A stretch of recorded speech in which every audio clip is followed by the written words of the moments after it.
नमस्कार दर्शक बंधु, चलतु जानिबा भगवान सूर्यदेव रथरे कहीं रही थाए सातोटी घोड़ा।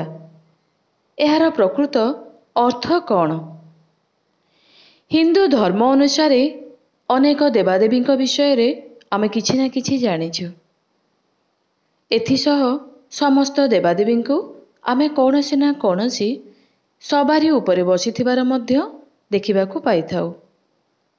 तेबे जेतेबेले भगवान सूर्य देवतांको कथा आसी थाए सेतेबेले आम मनकू एही कथा तो निहाती भावे आसी थाए जे भगवान सूर्य देवता सातोटी घोड़ा उपरे काहींकी विराजमान अछंती। एथिसह एही सातोटी घोड़ा पछरे कौन किछि रहस्य लुचि रहिछि। तेबे सूर्यदेवंकर एही सातोटी घोड़ा संपर्क रे आमे जानिबा। सूर्यदेव सात घोड़ारे मजबूत होई बंधा होइथिबा रथरे सवारी करिथांती। एही रथर लगाम अरुण देवंक हातरे रही थाए। से रथ संचालन करती एवं पछरे भगवान सूर्यदेव विराजमान करिथांती। सबुबेले तांको प्रतिमा गुड़िकरे सूर्यदेव सात घोड़ा रथरे ही देखिबाकू मिलती। एहा कारण पुराण रे भी कुहा जाइछि। एहाकू नेई दुईटी अलगा अलगा कथा कुहा जाइछि। गोटे पौराणिक और अन्यटी वैज्ञानिक कारण सहित संबंधित।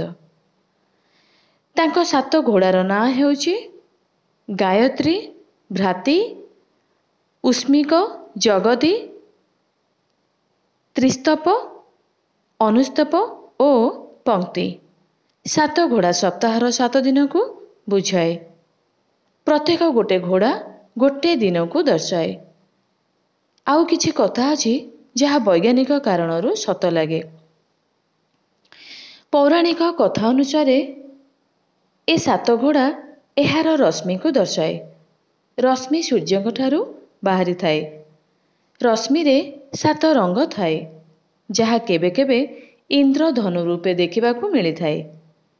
से सात घोड़ा को सात रंग सह तुलना करा जाए। एमिति कि सात घोड़ा रंग अलगा अलगा होई थाए। एपरि मध्य किछि छवि रे गोटे घोड़ा सातोटी मुंड थाए।